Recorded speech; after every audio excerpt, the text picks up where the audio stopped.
Boa noite, vamos à atividade 2. Vai falar sobre a importância da investigação das águas subterrâneas antes de fazer uma escavação e metodologia dos ensaios de permeabilidades feitos no laboratório e quais são os cuidados que devem ser tomados para evitar leituras erradas. Bom, começando aí a falar sobre o rebaixamento de lençol freático, né, que tem como intuito manter a obra segura e estável até o término da construção. Normalmente, esse procedimento é executado em escavações que atingem o lençol freático, na estação do Novelli. Em termos de garantir o controle das águas subterrâneas em construções abaixo do lençol freático, para não causar instabilidades do maciço e também acarretar no custo total da obra.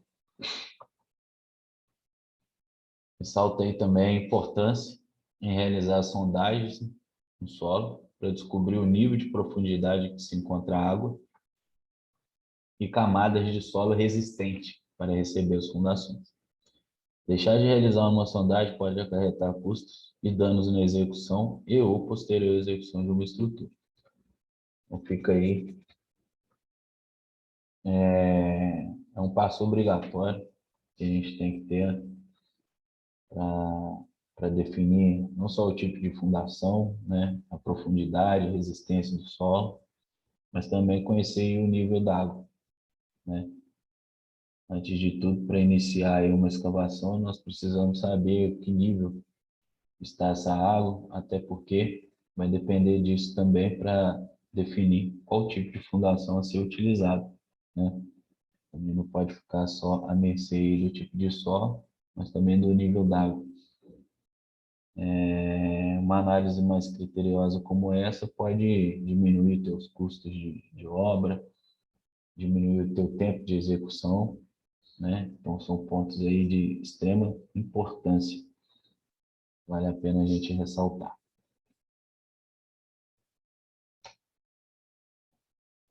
Mais uma citação aí de Marangon, ele afirma que a água pode ocasionar rupturas de estruturas maciças, já que por ser incompreensível e sem resistência ao cisalhamento, ela pode, sob pressão, adentrar os vazios, as fissuras e os poros da estrutura.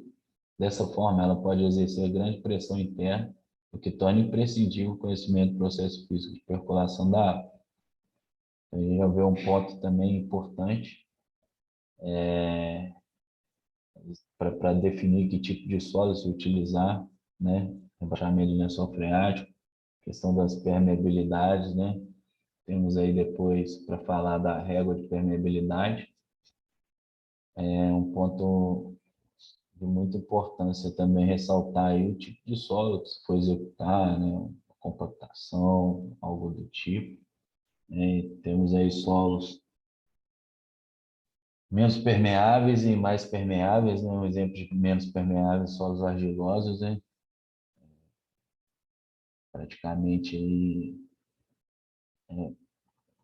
quase zero, né? Taxa de permeabilidade nas argilas aí são baixíssimas. Então é um ponto importante também ressaltar. Tá? Mais uma citação, né, de Grandes, né, que é a realização do controle das águas subterrâneas, né?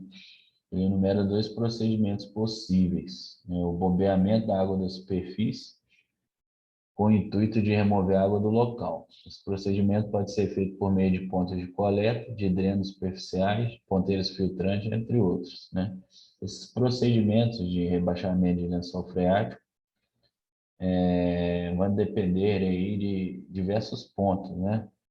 Eu coloquei no material para não estender muito, mas nós temos diversos métodos, né? Metodologias de rebaixamento de lençol freático, vai depender do solo, do, do local onde está se aplicando, né?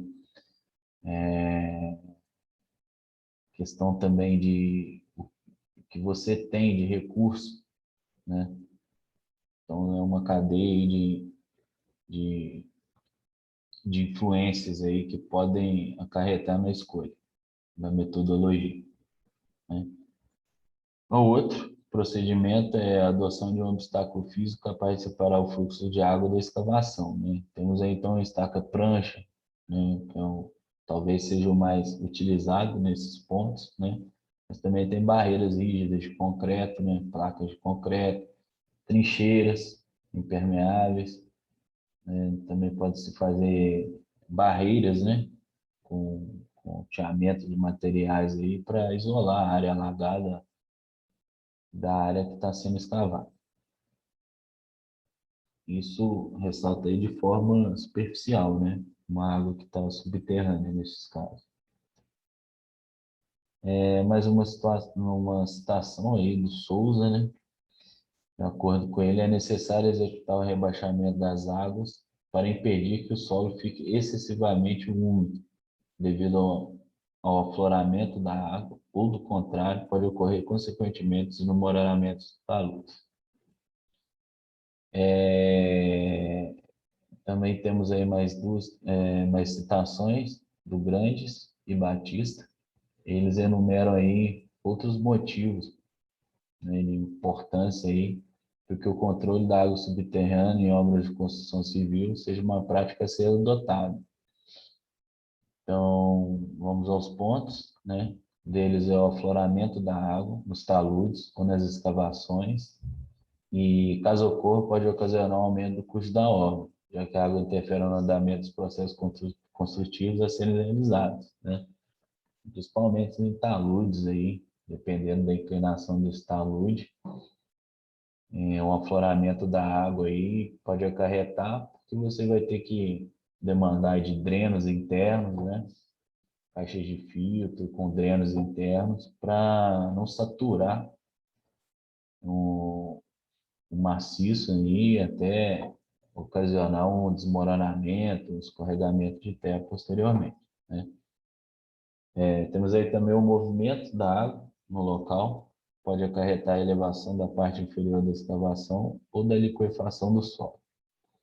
Pode ocorrer problemas de instabilidade nos taludes, um deles é esse que acabei de citar também, e assim ocasionar um aumento de carga lateral nas estruturas de escoramento, né? Facilita a escavação e reaterro no local, já que as escavações submersas tendem a ser demoradas e possuem um custo maior. O solo, no estado seco, conserva as propriedades de compactação devido ao maior controle de umidade. Um ponto aí importante, que não citei aqui na apresentação ainda, não coloquei em itens, porém, rebaixamento de lençol freático, antes de se iniciar uma escavação, tem que se fazer aí diversos estudos preliminares, né? A sondagem, justamente para descobrir que nível está a água, né? Temos que fazer as avaliações do terreno, dos terrenos vizinhos, né? Se tiver as construções vizinhas, tipo de solo, tipo de fundação, porque dependendo, se for encontrado zonas críticas em termos de estabilidade, ou de solo frágil, pode ser que você tenha que abortar, né, a execução de um rebaixamento de lençol freático, né, para não acarretar aí danos ou problemas aí, patologias futuras, né, nas construções vizinhas, ou até mesmo no próprio empreendimento possa a ser erguido aí. Agora vamos falar sobre os permeâmetros, né? Os permeâmetros são aparelhos empregados para a determinação do coeficiente de permeabilidade. Consistem nos permeantes de nível constante e o de nível variado, sendo empregados em solos granulares, como as areias, e nos menos permeáveis, como as argilas, respectivamente. Vamos falar um pouquinho sobre o permeâmetro de nível constante. Permeâmetro de nível constante é um ensaio feito em laboratório que consiste em medir a vazão do líquido, ou seja, o volume de água que transborda no reservatório, localizado na parte inferior durante determinado tempo. Então, se faz aí esse ensaio, né, para determinar aí o coeficiente de permeabilidade. Temos as fórmulas aí empíricas para justamente aí fazer os cálculos, né? Antes de falar do permeamento de nível variável, vou falar um pouquinho sobre o coeficiente de permeabilidade, né?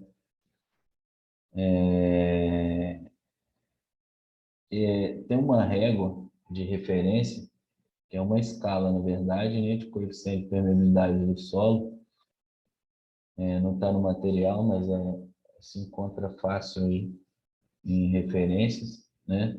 No nosso material de apoio, né, com a fonte do Machado, nós temos uma régua aí, né, em centímetro por segundo, que varia de exponencial de 10, né, de potência de 10, na verdade, de 10 elevado à segunda até 10 elevado a menos 10, né? Então, assim, do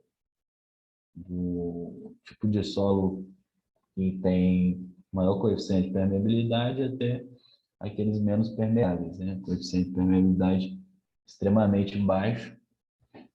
E uma classificação aproximada, a gente tem de 10 ao quadrado até aproximadamente 10 elevado a menos 1. Temos os pedregulhos. De 10 a menos 1 até 10 a menos 3, aproximadamente, as areias. De 10 a menos 3, aproximadamente, até 10 a menos 7, areia fina, silt, mistura de argila com ambos. Enfim, de 10 a menos 7 até aproximadamente 10 a menos 10 centímetros por segundo, as argilas, né? Então, se mostra aí um solo extremamente não, né? Com índice de coeficiente de permeabilidade extremamente baixo, né? Falar um pouquinho do permeamento de nível variável, né? Utilizado quando o coeficiente de permeabilidade do solo é muito baixo. Então, provavelmente vai ser realizado aí ensaios com argila, né? Porém, ele sofre muita influência da temperatura local, do ambiente local. Então, é um ponto aí a ser relevante quando se for fazer esse ensaio em laboratório, né? Que por conta dessa influência que ele sofre da temperatura local, ele pode se tornar aí um ensaio inconsistente, né? Inconstante, na verdade, e pouco preciso. Por fim, finalizo a minha apresentação, atividade 2. Uma boa noite e obrigado.